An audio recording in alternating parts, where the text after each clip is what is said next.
టీవీ7 news కి స్వాగతం. కర్నూలు జిల్లా ఆదోని మండలం ఎంఆర్పీఎస్ గోవిందరాజుల మృతదేహాన్ని నివాళులర్పించిన ఎమ్మెల్యే పార్థసారథి. ఆదోని పట్టణంలో ఎంఆర్పీఎస్ జిల్లా అధ్యక్షులు గోవిందరాజులు మరణం జీర్ణించుకోలేని సంఘటన. వారి పార్థివ దేహానికి పూలమాలలతో నివాళులర్పించిన ఎమ్మెల్యే పార్థసారథి. కార్యక్రమంలో జిల్లా ఎంఆర్పీఎస్ నాయకులు, కార్యకర్తలు, వారి కుటుంబ బంధువులు తదితరులు పాల్గొన్నారు. గోవిందరాజుల గారు ఆదోని ప్రాంతం నుంచి ప్రముఖ దళిత నాయకుడుగా ఎంఆర్పీఎస్ కు సంబంధించిన రిజర్వేషన్ పోరాటంలో వినజూడని యోధుడుగా, ప్రజాసేవలో తనకు తానుగా కౌన్సిలర్గా నిరూపించుకుని వైఎస్ఆర్సీపీ పార్టీ నుంచి మంచి ప్రజానాయకుడిగా ఎంతో పేరు సంపాదించారు.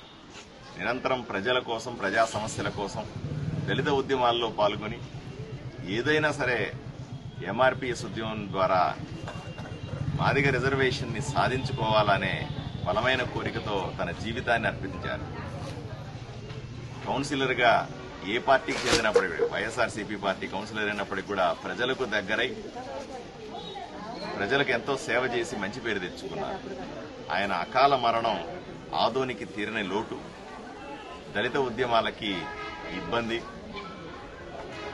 ఆదోని లేదా కర్నూలు పార్లమెంటులోని దళిత నాయకులందరూ ఈరోజు ఆయనకు శ్రద్ధాంజలి ఘటిస్తా ఉన్నారు. ప్రజలందరూ కూడా ఆయన చివరి చూపు కోసం అందరూ ఇక్కడికి వచ్చున్నారు.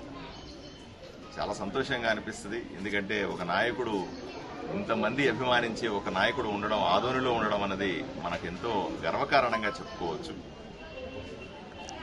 ఆయన జీవితకాలం పోరాడి ఎన్నో ఉద్యమాల్లో పాల్గొన్న తర్వాత ఇలాంటి ఎంతో మంది యోధులు రెండు రాష్ట్రాల్లో పోరాడి ఈరోజు సాధించుకున్నటువంటి దళిత రిజర్వేషన్, మాదిగ రిజర్వేషన్ ని ఆయన ఆస్వాదించారు కూడా. ఈ సందర్భంలో ఇంకా ఎన్నో ఉద్యమాల్లో, ఇంకా ఎన్నో విషయాల్లో ఆయన పోరాటం చేయాల్సి ఉంది. కానీ అకారణంగా ఆయన మృతి చెందడం అనేది మాకందరికీ కూడా తీరని లోటుగానే ఉంటుంది.